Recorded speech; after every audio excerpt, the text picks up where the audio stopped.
Hola, donde quiera que se encuentren. Bueno, vamos a revisar esta segunda parte de la identificación de la señalización y estrategias de estudio analítico en biología molecular. En esta segunda parte vamos a ver, entre otras cosas, la vía de las MAP sinasas. Hola, soy su profesora, la doctora de Almi Delgadillo Guzmán. Bueno, las vías de las MAP-sinasas viene de su nombre en inglés, de sus siglas en inglés, Mitogen Associated Protein Sinasa, que básicamente son proteínas asociadas a mitógenos y que se comportan con una actividad enzimática de sinasa. Recordemos que las sinasas van a ser aquellas proteínas, aquellas enzimas que permiten la fosforilación de otras moléculas.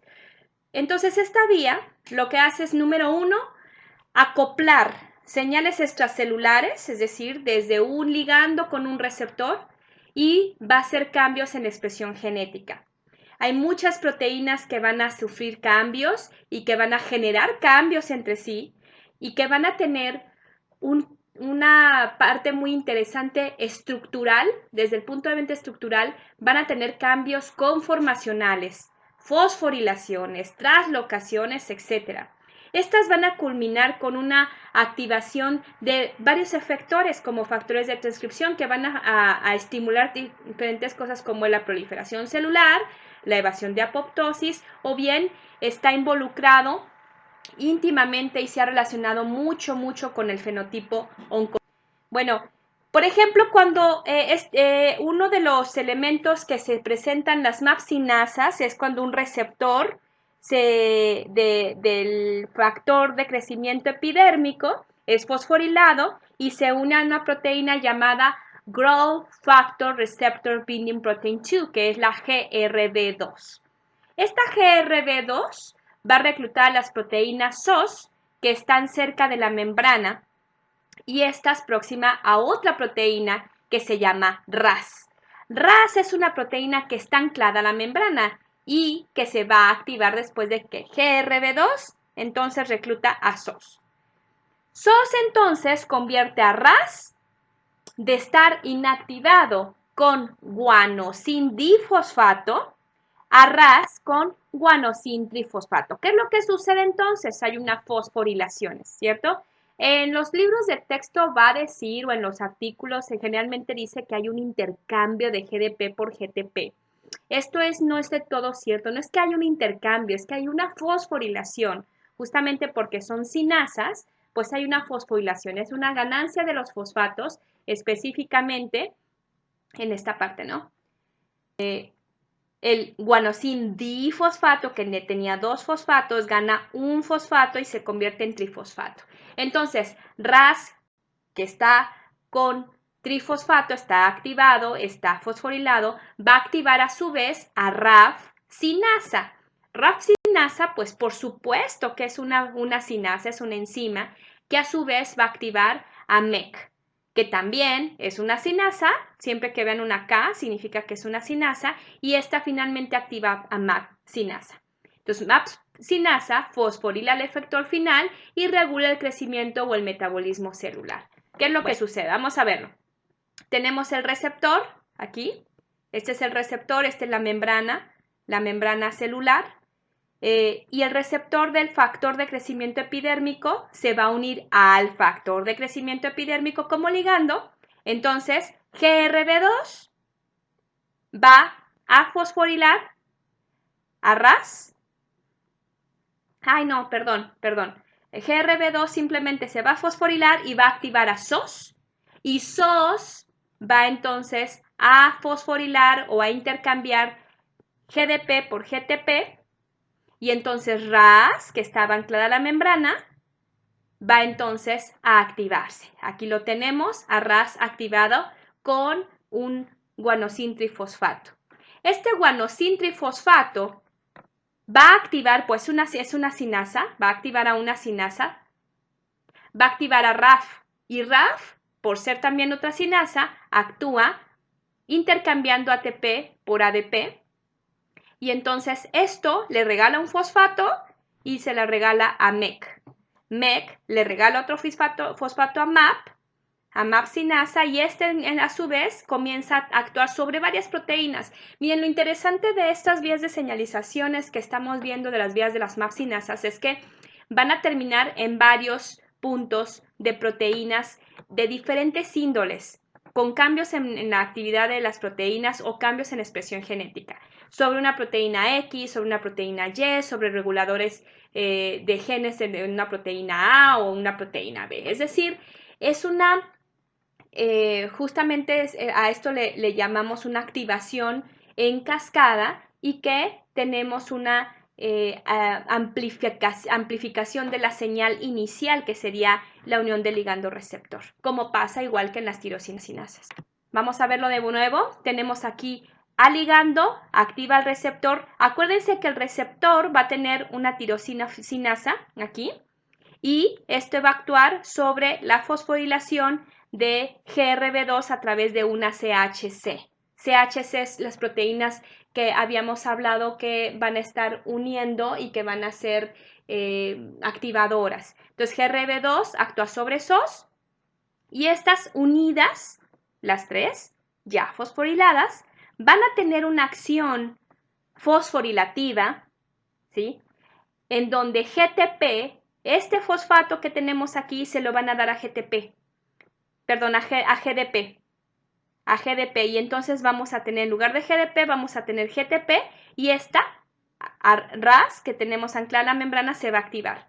RAS activada, es decir, con GTP, actúa sobre RAS, le regala un fosfato, MAP, le regala otro fosfato, MAP-cinasa, y por último, hay respuestas tanto metabólicas como de crecimiento.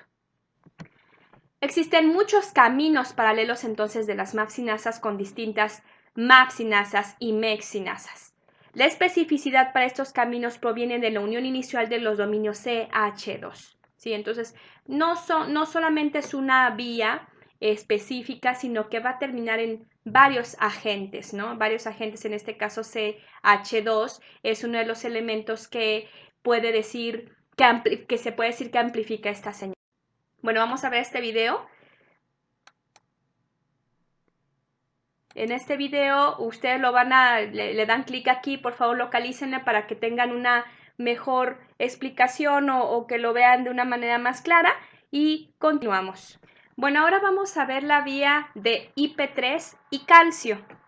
Esta es una vía interesante porque también es una vía que al unirse el receptor con el ligando y ser una cinasa, va a actuar sobre otras proteínas de manera paralela, es decir, no sigue una vía específica de señalización, sino que vamos a ver que al activarse el receptor tirosincasa por el ligando, va a actuar sobre una proteína que está anclada a la membrana llamada PLC gamma y también sobre otra proteína que está anclada pero que es parte de la membrana fosfolipídica que se llama PI3K. Siempre que vemos esta acá, recordemos que se trata de una cinasa, ¿sí?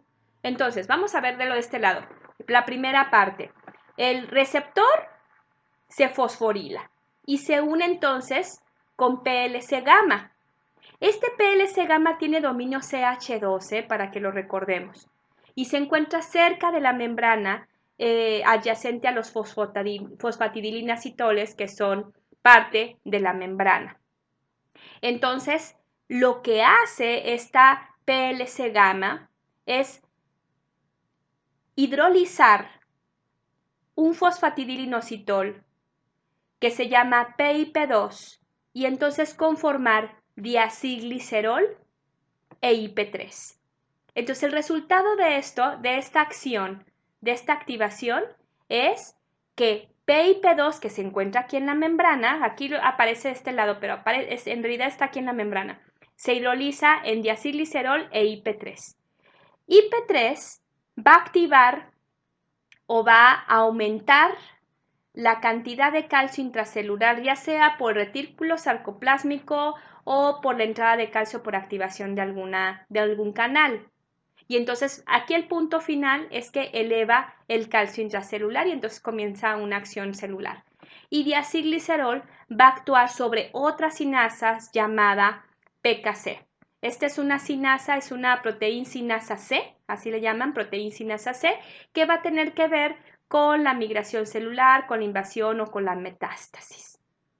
Es decir, cuando estamos de manera fisiológica activando esta vía, bueno, tiene que ver con migración celular. Sin embargo, cuando esta vía de señalización está perpetuándose, comenzamos a tener invasión celular y metástasis.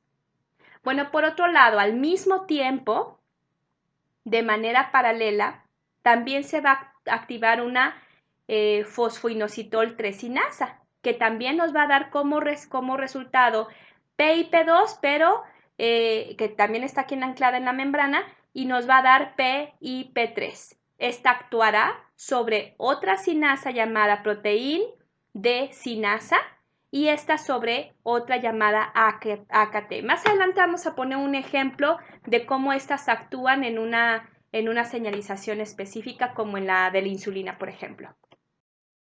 Y bueno, en este caso, fíjense, la PI3 sinasa de la que les estoy hablando se une al factor, como receptor, se une como ligando, perdón, se une a su receptor, que está anclado en la membrana. Vean aquí, noten los fosfatos que tienen en su dominio tirosina sinasa, ¿sí?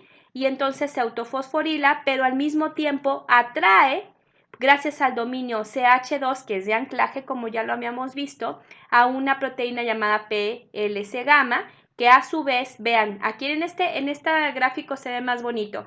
PIP2, vean cómo está anclado la membrana, es parte de la membrana bilipídica. Se hidroliza en diacilglicerol y en IP3. Diacilglicerol actúa sobre PKC e IP3 sobre la liberación de calcio. Y esto es gracias al intercambio de ATP por ADP, ¿sí? Este ATP que tenemos en circulación se fosforila justamente gracias al dominio CH2 a PLC gamma para que se active, ¿sí? Aquí tenemos este ATP, pierde el fosfato y aquí queda el fosfato y entonces continuamos con un ADP, ¿sí? Entonces, fíjense lo que sucede. Una vez que PIP3 lo tenemos activado por la vía de PI3 sinasa, por otro lado, entonces AKT también se activa, ¿sí? Y PD sinasa se comienzan a activar en conjunto y hacen una activación por fosforilación, porque acuérdense que esta es una sinasa, entonces esta se la regala esta sinasa aquí a AKT y esta AKT activa comienza a tener efectos sobre caspasas, sobre BAD, sobre factores de transcripción, sobre GSK3, que tiene que ver con el metabolismo y la síntesis de proteínas. Estas son las vías entonces de señalización que tienen que ver con PI3, K-sinasa, PI3 sinasa y PIP2. Si tienen alguna duda, también pueden ver este video en donde pues, hay un profesor también que trabaja en esto y da una explicación muy bonita. Bueno, esta es una vía integrada ya de manera específica. Esta es la vía de la insulina, ¿sí? Y que precisamente va a estar actuando tanto la vía de PI3K como la de calcio y IP3, ¿sale? Entonces vamos a tener aquí el receptor de la insulina, que es un receptor tirosincinasa, como ya lo habíamos visto. Este receptor de la insulina va a recibir a la insulina, ¿sí? Y el sustrato del receptor de la insulina, que es IRS, ¿sí? Va a actuar sobre PI3K. Vean cómo IRS actúa como CH2. Es una proteína de anclaje, es una proteína que integra. Entonces vamos a tener a PI3 sinasa, que va a actuar sobre PKB, esta sobre PKC y sobre otra proteína que va a tener que ver con la formación de nuevas proteínas a nivel del núcleo llamada GLUT4. El GLUT4 vamos a tener la formación de esta proteína gracias a la expresión de genes para una nueva proteína llamada transportador de glucosa 4. Esta es englobadita en un endosoma llamado BAMP2, ¿sí? Este es un endosoma que permite el transporte de la recién nacida proteína transportadora y se puede anclar entonces aquí a la membrana. Estos dominios BAMP2 nos permiten que se ancle a la membrana plasmática, ¿sí? A la membrana del citoplasma, a la membrana de la célula, y entonces tengamos la expresión ya como tal en la superficie de la célula del transportador de glucosa, y entonces la glucosa puede entrar a través de este.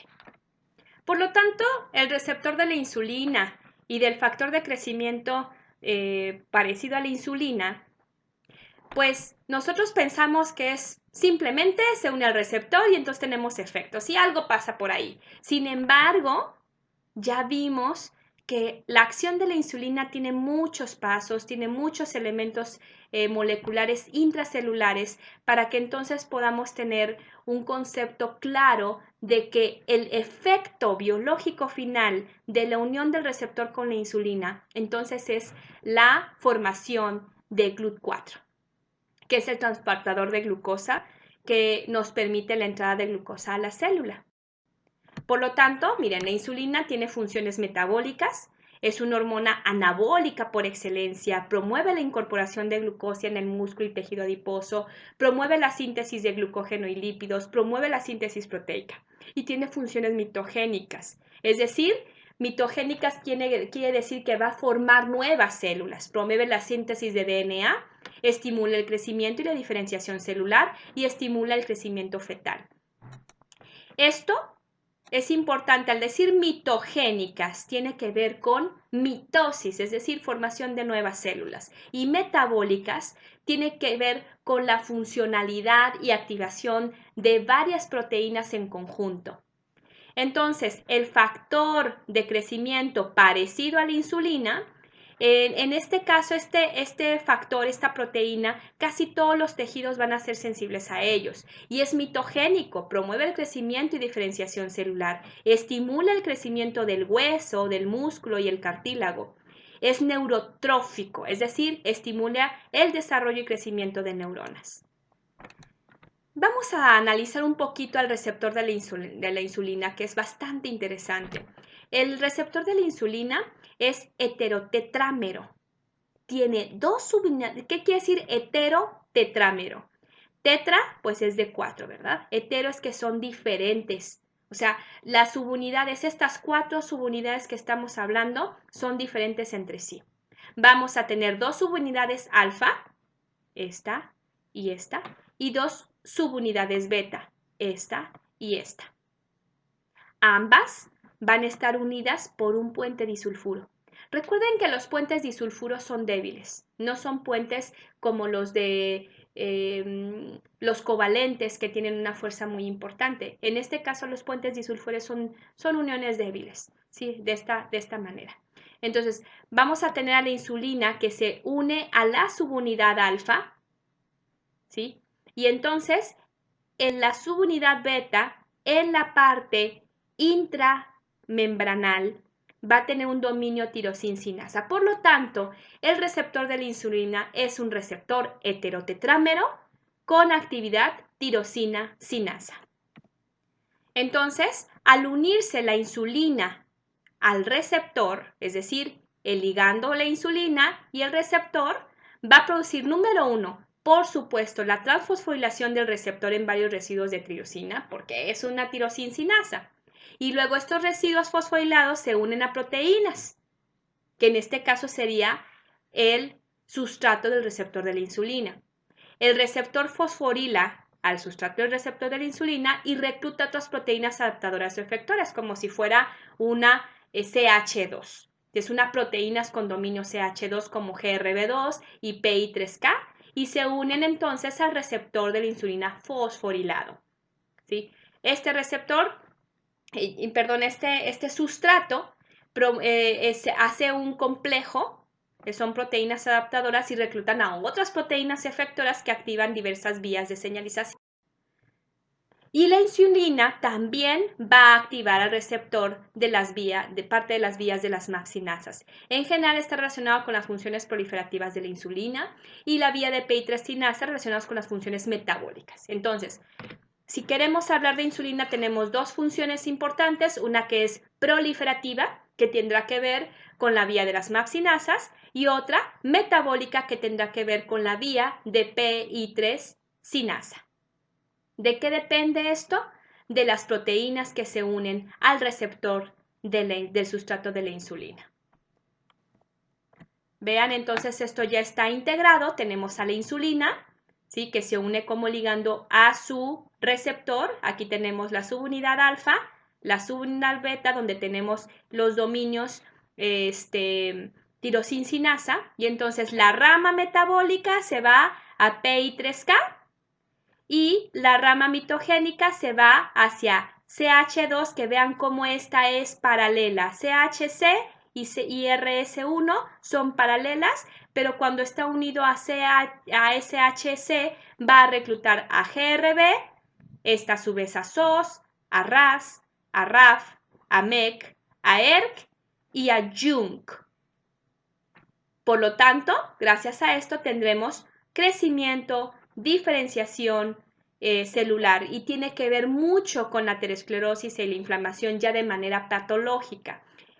Por otro lado, tenemos la rama metabólica, que va a actuar el sustrato del receptor de la insulina ya fosforilado, PI3K, se fosforila AKT, y esta AKT va a tener varias funciones: antilipólisis, internalización de glucosa, síntesis de glucógeno, síntesis de proteína, antiapoptosis y también el sustrato del óxido nítrico.